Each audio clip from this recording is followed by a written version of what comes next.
dans le prochain épisode de Demain nous appartient. Tandis que Benoît est interrogé par la police, Charlie veut prouver qu'elle est toujours une fille sans limite. Marianne met quant à elle les choses au clair avec Sébastien. Attention, les paragraphes qui suivent contiennent des spoilers sur l'épisode de Demain nous appartient diffusé demain soir sur TF1. Si vous ne voulez rien savoir, ne lisez pas ce qui suit. Mardi 28 mars dans Demain nous appartient. Benoît est interrogé par la police. Lisa soupçonne Benoît d'être le monstre d'Argenteuil. Entre le savon à barbe, le fait qu'il ait vécu à Argenteuil à l'époque des premiers meurtres et qu'il soit à Sète pile au moment où les assassinats reprennent, cela commence à faire beaucoup de coïncidences. Puisqu'elle en déduit que Benoît a assassiné ses propres parents, le commandant Constant précise que ce ne serait pas la première fois qu'un adolescent sociopathe ferait ça. Au-delà de cela, Lisa réalise surtout que Benoît s'est moqué d'elle pendant des années et la réconfortait alors qu'il avait assassiné ses parents. Martin lui rappelle néanmoins qu'ils ne sont sûrs de rien. Peu après, Martin a relu la déposition de Benjamin et la description du tueur pourrait bien correspondre à celle de Benoît.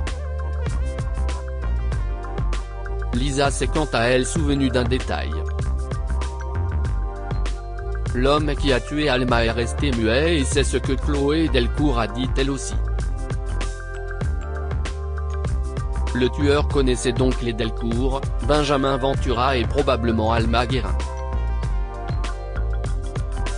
Toutefois, Lisa fait remarquer à l'inverse que les couples Chassagne et Tiamène Reynaud n'ont aucun lien avec le professeur de SVT.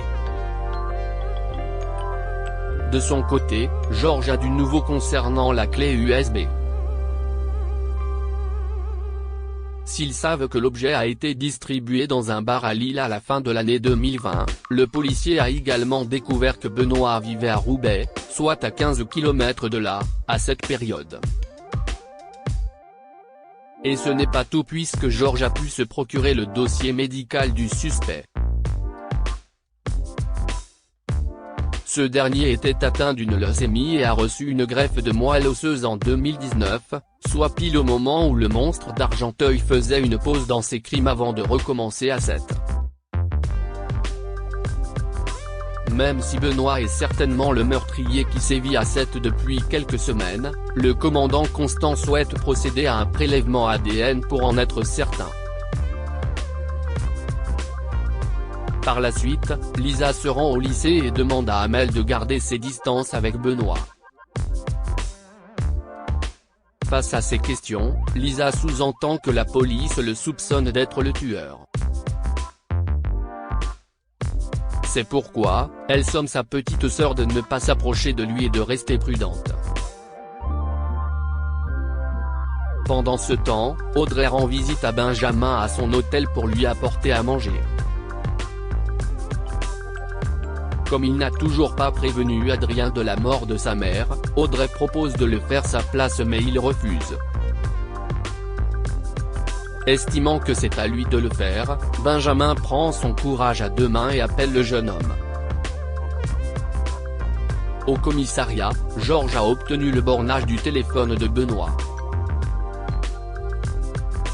Sans surprise, l'appareil a borné chez lui au moment du meurtre des Chassagne et de l'agression des Delcourt. Seulement, Lisa rétorque qu'il a très bien pu laisser son portable chez lui pour se construire un alibi. Tandis que la policière est certaine qu'il s'agit du tueur, Martin rétorque qu'ils ont déjà accusé à tort deux suspects car ils avaient le profil du coupable idéal. Peu après, le commandant Constant débarque au lycée et embarque Benoît au poste pour l'interroger. Au cours de son interrogatoire, il confirme plusieurs soupçons de la police. Il a bien une cicatrice à cause de sa leucémie, il utilise également le même savon à barbe que le tueur et est déjà allé au bar des Amis à Lille. Comprenant qu'on le soupçonne, Benoît se défend en indiquant que les premières victimes sont ses parents. Concernant les traces de piqûres sur ses bras, Benoît déclare tout simplement qu'il fait des prises de sang régulièrement pour le suivi de sa leucémie. Martin demande ensuite à voir son flanc droit mais Benoît n'a aucune trace du coup de batte de Roxane. Ce dernier assure alors qu'ils font fausse route et qu'il n'a rien à voir avec ces meurtres.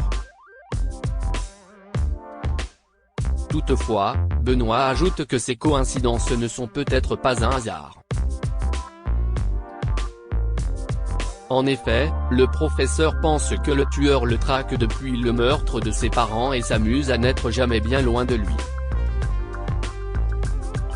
Dans la foulée, Georges annonce qu'il a obtenu les résultats ADN de Benoît, le sang ne correspond pas à celui relevé sur les scènes de crime. Charlie veut prouver qu'elle est toujours une fille sans limite. Au petit matin, Charlie reçoit un message de Jules qui la fait beaucoup rire. Comme François pense qu'elle échange avec Nathan, Charlie répond que son ex-petite amie est de passage à 7 et qu'elle est ravie de le revoir. Forcément, le professeur de français n'est pas dupe et lui fait bien comprendre que ce n'est pas la peine de jouer ce petit jeu avec lui. En effet, François n'est pas du genre jaloux et lui fait entièrement confiance. Charlie se rend ensuite au Spoon où elle rejoint Jules. Après l'avoir complimenté sur son apparence, Jules déclare qu'elle restera toujours la fille qui a le plus compté dans sa vie. Soisic, qui est assise à la table d'à côté, interrompt leur conversation pour saluer sa rivale. À son tour, Charlie lui présente Jules comme étant son ex-petite amie. L'occasion pour le docteur Vernet de leur dire qu'ils vont très bien ensemble et qu'ils sont complices. Lorsque Charlie dit que c'est du passé, Soisic rétorque qu'il faut peu de choses pour raviver la flamme avant de les laisser tranquilles. Plus tard, Soisic va chez François pour récupérer une perceuse. Une fois de plus, elle tacle Charlie sur son âge puis lance qu'elle l'a croisé en compagnie de son ex-petite amie. Sachant pertinemment qu'elle essaie de mettre le bazar dans son couple depuis le départ, François, qui estime avoir été assez sympa, l'enjoint à arrêter son petit manège. De son côté, Jules confie à Gabriel qu'il a envie de se remettre avec Charlie. C'est d'ailleurs la raison pour laquelle il est revenu à 7. Selon Gabriel, elle est très amoureuse de François mais Jules ne croit pas vraiment en leur histoire.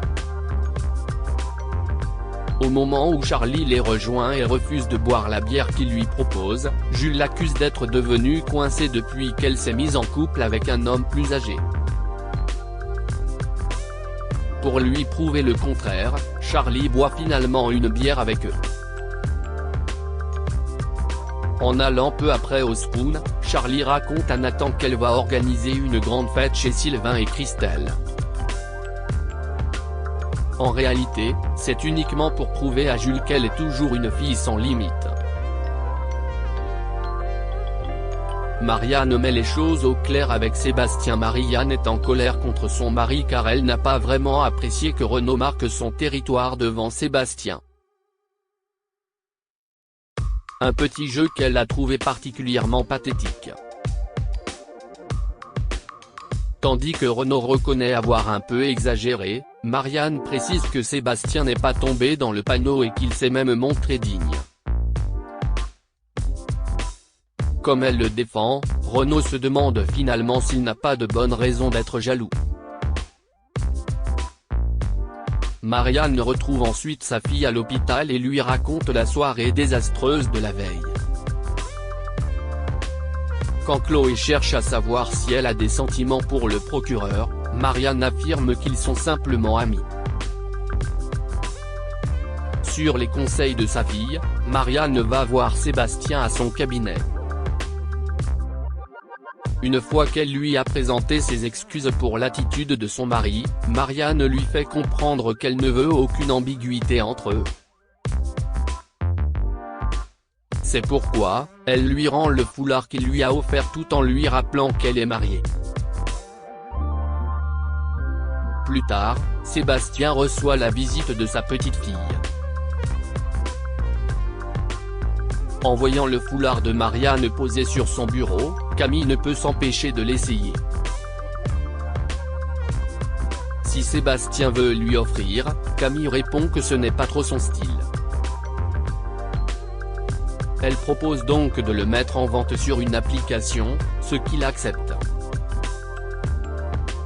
Mais Camille a bien remarqué que son grand-père était bizarre.